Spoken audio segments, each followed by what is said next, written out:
Ha? Ba't ka umiinom yan? Bakit? Kumakain.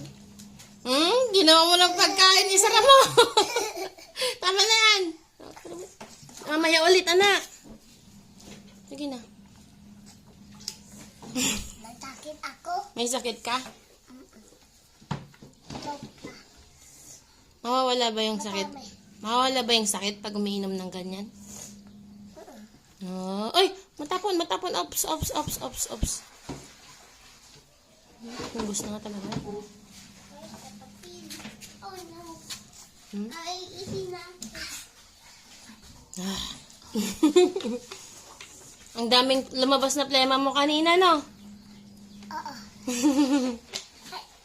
Good thing. Buti lang meron tayong intra. Thanks God for the intra. Inubos mo na. Tama na.